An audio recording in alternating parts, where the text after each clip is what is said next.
Hello, welcome to another V's Cards video. My name is Veronika Čuić. I'm an independent Stamping Up demonstrator in Australia. Thanks so much for watching another video. In this video, we're going to do a pop-up card. Now, it's World Card Making Day on October the 2nd, which happens to fall on a close family member's birthday. So I'm making a special card for her.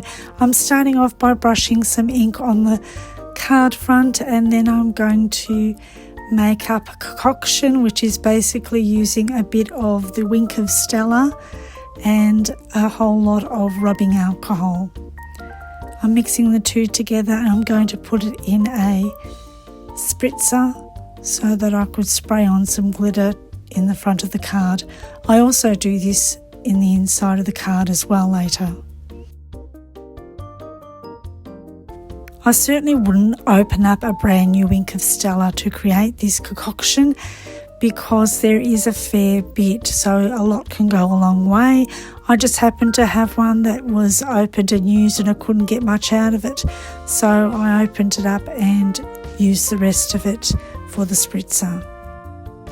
Christina loves a strawberry cheesecake, so I'm just making up a cheesecake for the front of the card. I do change a couple of things in the card that is not necessarily shown in the video, but I will talk you through the different options that I chose. For instance, I die cut a scalloped circle of vellum and I changed my mind and ended up using Designer Series paper to replace that vellum. Replacing the vellum with Expressions of Ink Specialty Designer Series paper, it is absolutely gorgeous and probably one of the stars of this show. There's also the butterfly dies, and I'll talk about those in a minute. In this case, I'm using a retired ribbon, but you could replace that with the glittered organdy ribbon. The three main changes that I've made with this card is changing the bow up, also changing the butterfly at the front, as well as that scalloped circle on the inside and on the card front. Mini glue dots are fantastic to use for adhering ribbon, and I do that all the time. If I were to use liquid glue, then I'd have to hold on to that ribbon for a while and press down on it until it's dry, and I just want to save myself that time. I wanted to make that cheesecake pop up, so I'm using some mini dimensionals. You can purchase and use your take your pick die brush tip tool to get out all those tiny pieces of intricate die cuts.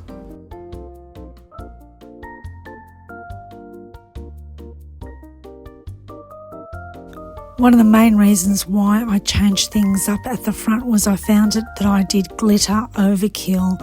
I was spraying, I was using wink of Stella, and it was just way too shiny. I needed to make that change and swap the vellum for DSP and not put any glitter on it. I wanted to replica the front. I've opened up the inside of the card, and at the top I've also brushed some ink onto the card as a background. The three inks I used are Flirty Flamingo, Highland Heather and Bermuda Bay.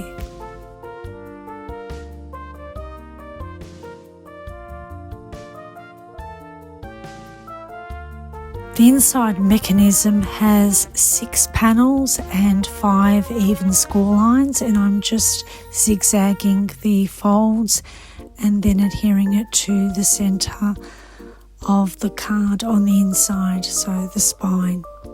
The diagram here shows the yellow parts is where I use adhesive, and the blue strips are actually the window sheets.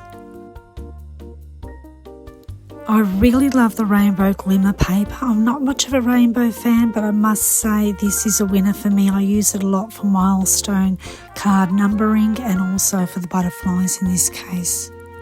I've cut out some window sheets about 1 centimetre in width and no higher than the height of the card, and there's 8 there, 1 for each letter to make up the name Christina. You don't want the strips of window sheets to be longer than the card, as it might not fit in the envelope, so do close the card as you're mucking around with it and give it a trim if needed.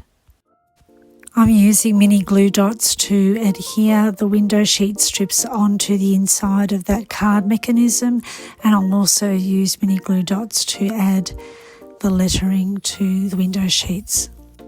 If it's a long name, you're going to need narrow lettering or a wide enough card to fit all the letters, so keep that in mind.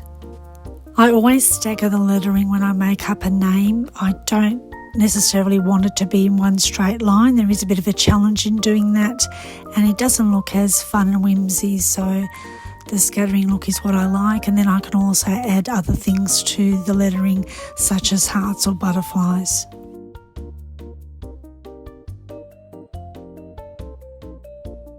Here you can see I'm using the vellum, but later on I end up tearing the 18 off and using designer series paper as the background instead of the vellum.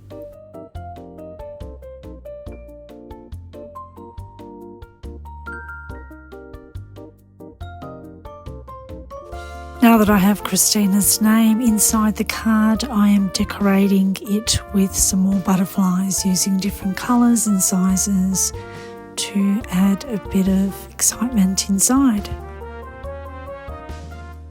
I love the Brilliant Wings dies. Not only does it have gorgeous butterfly shapes, but it also has some additional background shapes, and I really love that.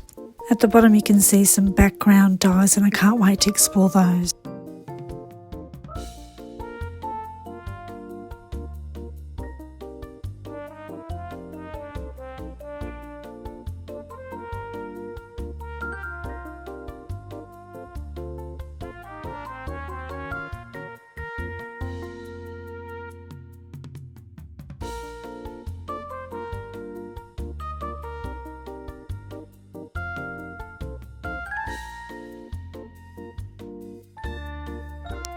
The mini butterfly die cuts are really gorgeous, and they just work so well with that rainbow glittered paper, and you can get so much out of it by changing up the size and the colour. The smaller butterflies are ideal for just filling up some of that blank space. Thanks so much for joining me. Please be sure to subscribe, like and share. You can also comment in the comment section below to tell me how you've been inspired by this video, and also if you have any suggestions for any future videos. I'd love your feedback. Stay right to the end. I have a little film clip at the end in regards to this card. I hope you enjoy it. Happy World Card Making Day, and God bless.